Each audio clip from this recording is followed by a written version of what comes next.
Good morning, good afternoon, good evening, wherever you are. It's been a minute since I've made my last video on this channel, so I did want to go ahead and make a video. I wanted to talk about, this will be freeform, but just like all of them, but I want to talk a little bit about the humorlessness of the narcissist. So as I've mentioned before, the narcissist, the female narcissist, robs you of the things that are the very essence of your being. So for me, that's my sense of humor. Um, in fact, not only is it it's the general sense of humor, but specifically, it's the ability to laugh at myself and laugh at the dark, nasty shit of the world. Um, and um, this was always shit on, like from the very beginning. It was, oh, well, Matt, you're just being negative towards yourself. It's like, no, you idiot. I'm laughing at myself. I don't actually think I'm a jackass because my shoelace broke. I'm being facetious. Like, I'm not actually gonna, fucking kill myself because I dropped a grape on the ground or whatever. Uh, um, but yeah, so and that is twofold. One is their desire to destroy your essence, what makes you you, and to stifle you. And so now you're censoring yourself, things like that. Then the other thing is that the narcissist has no sense of humor, or at least not a very healthy sense of humor, if they have one at all. Um, Kind of related to this is delusional beliefs. I kind of talked about this, I think, before as well. Um, yeah, shit, this is gonna be really freeform, but um, and black and white thinking, and frankly, that's humor is gray. Humor is gray. That's where humor lives, in the gray. Humor is nuance. Humor is knowing what to say, when to say it, and narcs are black white, splitting, the psychological term. Everything is all good or all bad. And with humor, particularly of a more cynical or darker nature, that it really fucks up that black and white algorithm, um, because it's so gray that they don't know what the fuck to do with it. So nothing is funny. Nothing should be joked about. That's not funny. Don't say that. Why would you say that? That's not okay. Blah, blah, blah, blah, blah. Shit like that. Um, and they're humorless because, I mean, frankly, they're not fucking human. But uh, life has never been funny to them because as a child they were, raped, abandoned. They witnessed something awful. Um, they've had cycles of abusive relationships, things like that. So therefore, life is not funny to them, can never be funny to them, because there's nothing funny about life, because life is really dark. And they're right in that regard. Life is really dark, but A, that's all the more reason to laugh, and B, you can find humor in the darkness, and you should find humor in the darkness, and you need to find humor in the darkness, otherwise you will end up fucking killing yourself. And if you don't end up fucking killing yourself, you will take things out on other people. See also narcissists. You will take things out on other people. You will be a fucking dick. You will be pathological, going about destroying people. So I got cars whirring by me in the background here. My window's open, and at this point I've started the video, so I don't want to make a grab for the window and then fall like a jackass, because I totally would. Anyways, so all of these things on humor kind of relate to my other YouTube channel, which if you are not familiar with, you really should be. Yes, I'm integrating here. Sorry. I've never apologized for integration before, except now. But the YouTube channel is called Frank Daldina Satire and Mimicry. I would post a link, but I don't have a custom URL or whatever the fuck. But yeah, just search Frank Dell, Dina Satire, and Mimicry, and you'll find videos there discussing free speech, humor, things like that. And this all ties into that. Tribalism, things like that. The narcissist is the ultimate tribalist, but that's a discussion maybe for another time, maybe. Or maybe in the other video. Maybe I'll just integrate everything. Maybe I'll just come into one big channel and it'll just be a big giant cluster. I don't know. Anyways, so the narcissist, there's no sense of humor there because nothing is funny because their life has been shit from the start, and so they just shut off their humor valve because they felt pain, incredible trauma when they were young, and so their young mind, they don't want to feel anything. They don't want to feel pain, and so they shut that off. What they don't realize is that when you shut off pain, you're shutting off humor, you're shutting off joy, you're shutting off love. And so that's why they have no concept of any of it. That's why nothing you do is going to be enough, because they have no concept of any of these things. You know, introducing them to your family, giving them your virginity, introducing them to your family, your friends, sharing things that you love with them. These are all things that they have no concept of. They don't understand the importance of sharing an interest with another person, and the personal risk that you take, the emotional vulnerability it takes for you to share something of grave importance to you with another human being. They don't understand why that's such a big fucking deal and why it's crushing to you when they don't give a fuck about what you just shared with them, or they're bored by it, or they're suddenly have questions about you. They don't understand why introducing them to your family is a big deal. I mean, probably because, you know, sometimes they don't have family because their father fucked off on them, their mother's, you know, awful. That's the other thing. They don't know how to talk to their family either.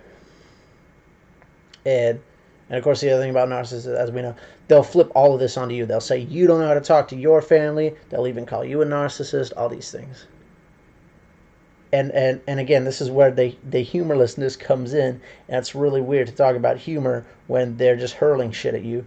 But it is important because it's a major irony that they're flipping everything on you, and they don't even have the the cognitive ability, I guess we could say, to be honest with themselves about it and realize that's fucking hilarious. And they wouldn't even realize it anyway because they don't even have a sense of humor. Because again, they shut off the valves after they got raped or, you know, witnessed a fucking murder, or their father fucked off on them, or whatever the fuck, or, you know, their mother fucking, you know, branded them with a goddamn iron or some shit. So they don't have a sense of humor. They are humorless. They're robot. They're not human beings. They're robots. What is humor? They don't know. They won't be able to laugh at whatever you share with them. If they do, it'll be superficial. If they do, they won't actually understand why it's funny. They won't actually understand humor, just like they won't actually understand love. Because when they were young, they actually felt actual pain and decided, oh, I don't like this, I'm going to shut it off. And that way I can never feel pain again, but I also can never feel humor or love. And instead, I will control I will control the pain. I will dole out pain to people that I deem worthy of doling out pain to. Who's worthy of being hurt? Human beings, people who feel too much, people who love too much, people who give. And they erode our boundaries. You can have the strongest boundaries in the world. You could be fresh out of recovery from your last bullshit psycho bitch you had to deal with. And they will find a way to erode those boundaries that you've spent 2 years building, and jobs and work relationships building strong boundaries, and your love and compassion for the people you serve and people that you work with. And they will destroy all of that. Destroy your trust, your confidence, your faith in love, your faith in reason and talking to people. They will destroy all of that. And they will destroy your boundaries. They'll destroy your boundaries by giving you ultimatums and false dichotomies. Those are kind of sort of one and the same, but I'll explain a little bit. So ultimatums. So this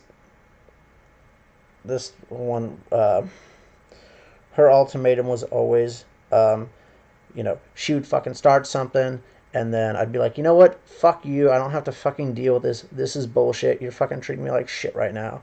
So I'm fucking leaving. And then she'd call me frantically, turn that fucking car around right now, or we are fucking through. If you don't turn around, we're over. So now if we don't turn around, then we're over. Okay? So now I have to fucking turn around, or it's over. No. That's an ultimatum. Do not fucking do it. Don't do it. Don't do it. It's an ultimatum. Because they don't ever want it to be over. Because you're such a great supply to them. By giving you the ultimatum and by you doing it, you're just proving how great of a supply that you are to them. Your utility as a supplier really runs out, however, the more you stand up for yourself. The more you stand up for yourself, and the more you express yourself and not abide by their code of ethics that they're imposing onto you, then suddenly your utility has run out, because they can't control you, and they want to be in control, because they weren't in control when they were 3 years old getting raped or whatever their situation was. They weren't in control then, and they don't ever want to be not in control ever again. So they have to control, and if they can't control, then they're going to shit all over you. And they'll control through eroding your boundaries.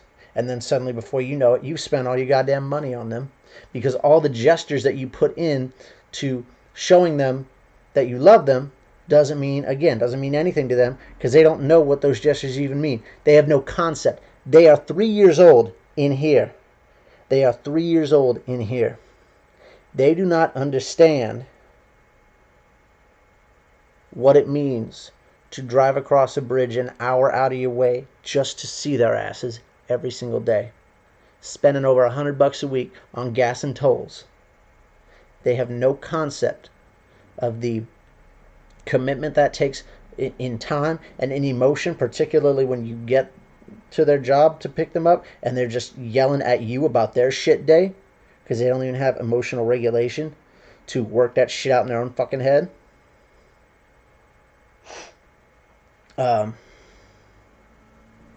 And they have no understanding of that of the financial weight of that. $100 a week just to see someone, and then they expect you to pay for their dinner.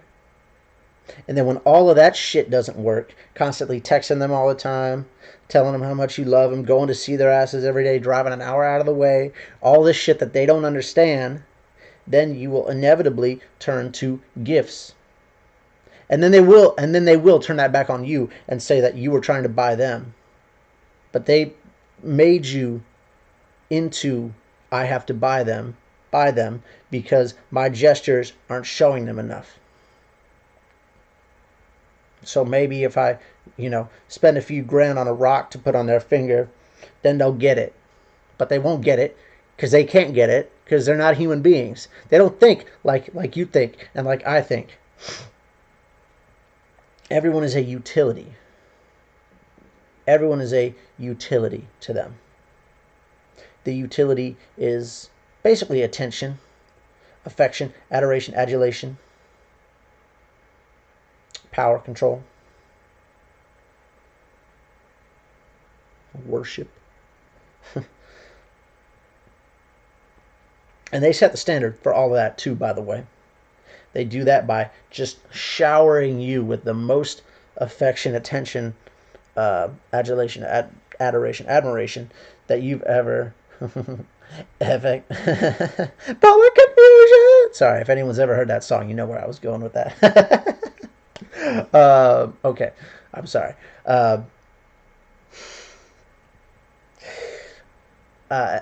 they set the standard for that by hitting you with all that first, and then suddenly you're doing that. It's manufactured codependency is what it is. They manufacture all this, just like they manufacture an erosion of your boundaries by doing these ultimatums that they give you. Oh, false dichotomies. That was the other thing.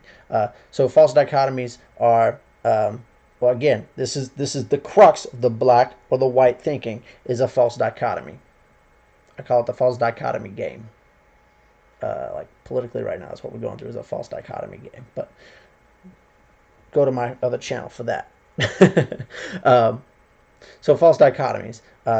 She said to me once, she said, well, you either, what was it?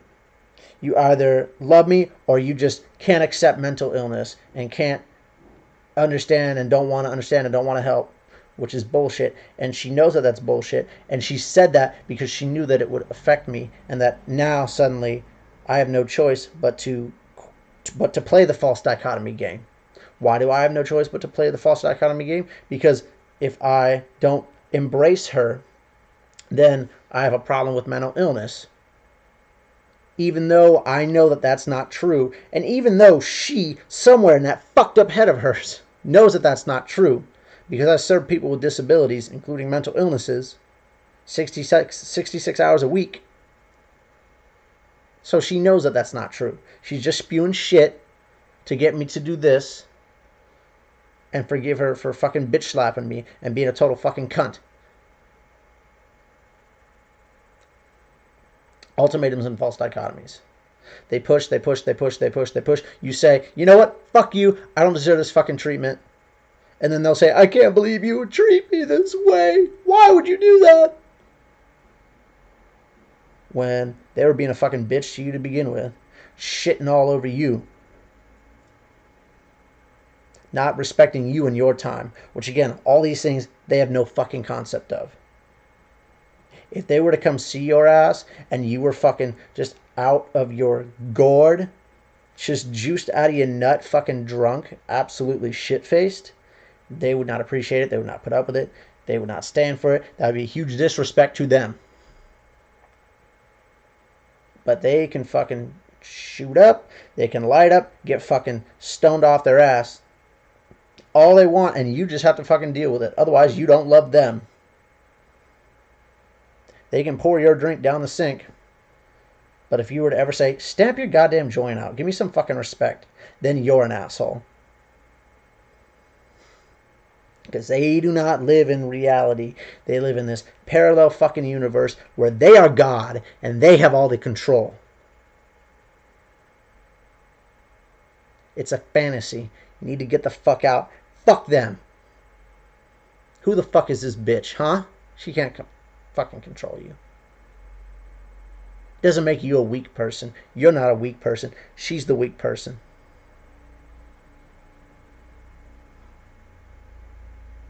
So don't fucking let her tell you that you're a piece of shit. Because you're not. She's the fucking piece of shit. That she can't stand that you are your own person. She needs to fucking control you. Because she wasn't in control when she was 3 years old and got raped. Or, you know, when she was 12 years old and her father fucked off on her. She doesn't ever want a man to hurt her like that or anyone to hurt her like that ever again. So she's going to be the one hurting. And that's perfectly okay to her.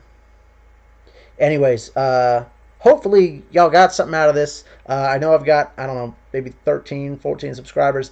Go ahead. If you enjoyed this, please, please, please, please, please. I cannot emphasize this strongly enough. I am looking for another job right now. I might have to sell shit and move out of my apartment. I don't know, but I'm in dire straits financially. Please, if you enjoyed this, look up my GoFundMe account. I'll find the link and I'll post it in the description. Anyways, and hopefully I can start posting these videos more frequently. I really do mean to do that. It's just like I've said, I work way too damn much, and I've been focused on my other channel so much recently. All right, that's it for now. Until next time. I forgot the sign out that I do because I'm so used to my other sign out now. You are not alone. You are worth it, and all the rest of it. Take care of yourselves. Own yourself, most importantly. All right. Cheers.